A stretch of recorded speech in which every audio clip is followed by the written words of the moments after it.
Good morning my dear students. बच्चों, पिछली जो वीडियो थी उसमें हमने work done to rotate an electric dipole वो हमने डिस्कस किया था।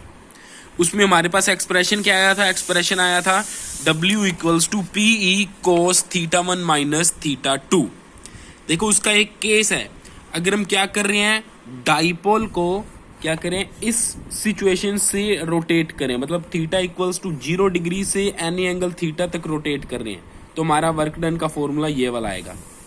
थीटा इक्वल्स टू 0 कंडीशन क्यों है? क्योंकि इलेक्ट्रिक फील्ड इस डायरेक्शन में है और डाइपोल मोमेंट की डायरेक्शन भी इस तरफ है, तो दोनों की डायरेक्शन सेम है, तो थीटा इक्वल्स टू क्या हो गया? 0 डिग्री।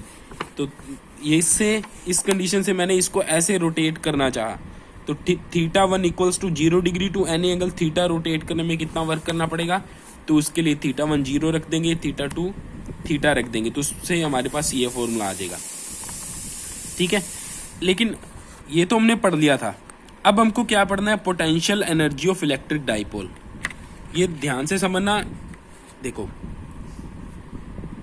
पोटेंशियल एनर्जी फाइंड करनी है। पोटेंशियल एनर्जी क्या होती है कि चार्ज को इनफाइनाइट से इलेक्ट्रिक फील्ड के अंदर लेके आने में जो वर्क करना पड़ता है उसको हम पोटेंशियल एनर्जी बोलते हैं। अब डाइपोल की निकालनी है तो डाइपोल के लिए क्या बोल देंगे? डाइपोल को इनफाइनाइट से इलेक्ट्रिक फील्ड के अंदर लेके जाने में जो वर्क करना पड़ेगा वो पोटेंशियल एनर्जी हो जाएगी डाइपोल की। तो क्या करेंगे? देखो, पूरे डाइपोल को ये इनफाइनाइट पे पड़ा, यहां से उठाया, यहाँ पे अंदर ले गए, इलेक्ट्रिक फील्ड के अंदर ले गए, इस इलेक्ट्रिक फील्ड के अंदर ले गए, वो वर्क कैलकुलेट कर लेते हैं। वो वर्क की इस डाइपोल की पोटेंशियल एनर्जी हो जाएगा। तो देखो, सबसे पहले मैंने क्या किया, देखो पहले मैंने क्या किया, डाइपोल को उठा के इलेक्ट्रिक फील्ड के अंदर ले गया। कितना अंदर ले गया? एक्स डिस्प्लेसमेंट अंदर ले गया। भी जैसे मैं शुरू में यहां से लेके आ रहा हूं इनफाइनाइट से, तो शुरू में तो मुझे कोई वर्क करना नहीं पड़ेगा, क्योंकि इनफाइनाइट पे तो इलेक्ट्रिक फील्ड 0 होता है। अगर वहां पे कोई इलेक्ट्रिक फील्ड नहीं, तो वहां पे इन चार्जेस पे कोई फोर्स ही नहीं लग रहा। अगर फोर्स ही नहीं लग रहा तो मुझे कोई वर्क नहीं करना पड़ेगा। लेकिन जैसे ही मैं इलेक्ट्रिक फील्ड के अंदर एंटर कर जाऊंगा तो इलेक्ट्रोस्टैटिक फोर्स दोनों चार्जेस पे लगेगा, तो फिर उन फोर्सेस के अगेंस्ट मेरे को वर्क करना पड़ेगा, और जब मैं वर्क करूंगा तो पोटेंशियल एनर्जी डाइपोल की इंक्रीज होती जाएगी। मैंने ये सपोज किया, जो ये डाइपोल है इसको मैं एक्स डिस्प्लेसमेंट अंदर ले गया। ठीक है, डाइपोल को एक्स डिस्प्लेसमेंट अंदर ले गया, तो देखो ये वाला चार्ज, इसको मैं एक्स डिस्प्लेसमेंट अंदर ले गया, एक्स डिस्प्लेसमेंट अंदर ले गया। तो अगर मैं इसको एक्स डिस्प्लेसमेंट अंदर ले गया तो माइनस क्यू चार्ज को मैं कितना अंदर ले गया हूं? एक्स प्लस इन दोनों के बीच की डिस्टेंस 2a। अगर आपने पीछे वाले आर्टिकल्स में 2d ली थी तो 2d ले लो, 2a ले रखी है तो 2a ले लो, वो तो नोटेशन है, उससे कोई फर्क नहीं पड़ता। तो सबसे पहले क्या करता हूं मैं, माइनस क्यू चार्ज पे कितना वर्क करना पड़ा वो कैलकुलेट कर लेता हूं, फिर प्लस क्यू चार्ज पे कितना वर्क कैलकुलेट करना पड़ा वो फाइंड कर लेता हूं, फिर दोनों को ऐड कर दूंगा तो पूरे डाइपोल पे कितना वर्क करना पड़ा वो मेरे पास आ जाएगा। तो माइनस क्यू चार्ज कितना डिस्प्लेसमेंट चला इलेक्ट्रिक फील्ड के अंदर?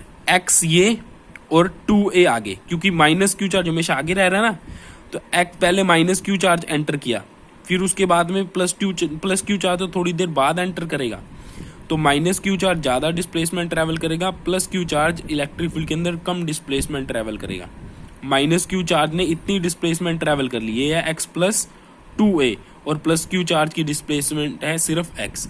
तो फोर्स का फॉर्मूला हमारे, वर्क का फॉर्मूला हमारे पास होता ही है, उससे फाइंड कर लेते हैं। वर्क क्या होता है? Force into displacement. फोर्स का फॉर्मूला क्या होता है इलेक्ट्रिक फील्ड में? QE, डिस्प्लेसमेंट क्या? S।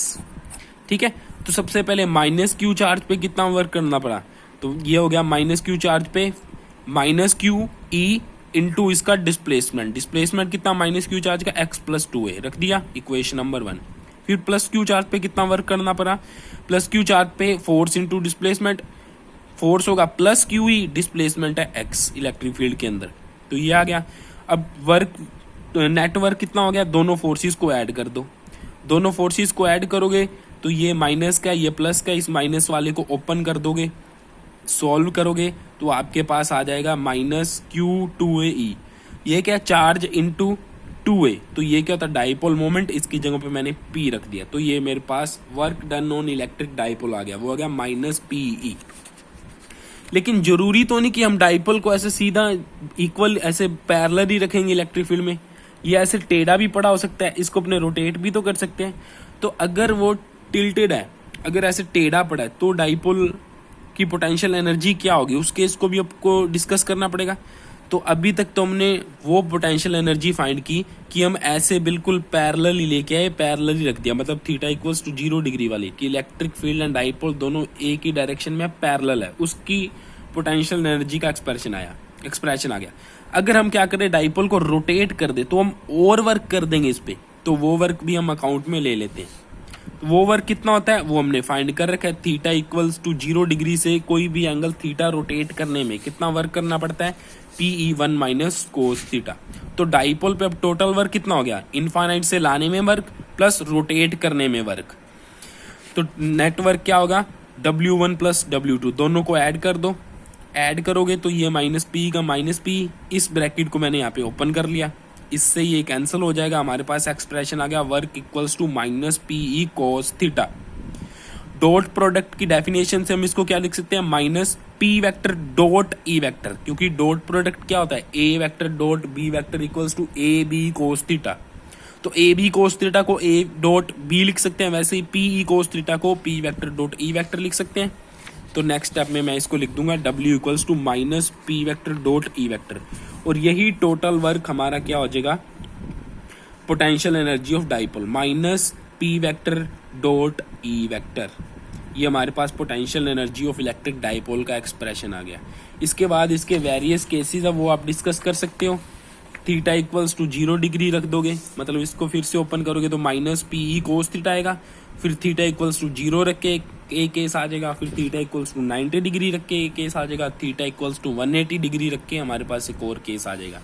तो तीनों ही केसेस में हमारे पास पोटेंशियल एनर्जी आ जाएगी, और आप क्या देखोगे, थीटा इक्वल्स टू 90 डिग्री पे पोटेंशियल एनर्जी 0 आएगी।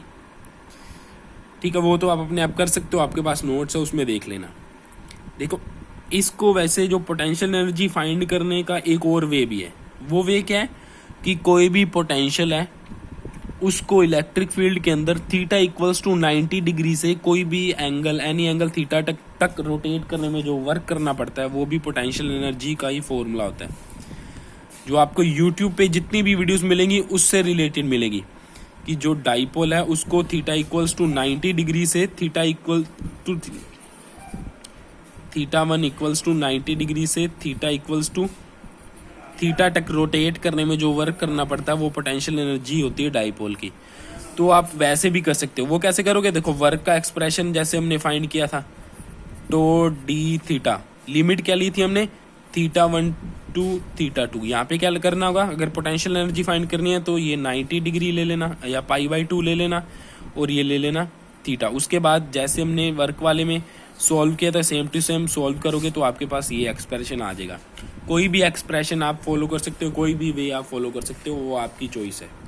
अब जो नेक्स्ट टॉपिक आपको मैं सेंड करूंगा वो होगा इलेक्ट्रोस्टैटिक्स ऑफ कंडक्टर। उसके अंदर 5 पॉइंट्स आते हैं, जिसमें से 4 पॉइंट्स तो आपको एनसीईआरटी में से ही पढ़ने हैं, बहुत सिंपल है। और जो 5th पॉइंट है वो मैंने नोट्स में नोट करवाया था, तो वो नोट्स में आपने नोट कर रखा होगा, ठीक है। और इतना करने के बाद हमारा ये हाफ चैप्टर कंप्लीट हो जाएगा। फिर इसका सेकंड पार्ट कैपेसिटर, जो बहुत ही ज़्यादा इम्पोर्टेंट है और प्रैक्टिकली भी इम्पोर्टेंट है, वो हम पढ़ेंगे कैपेसिटर।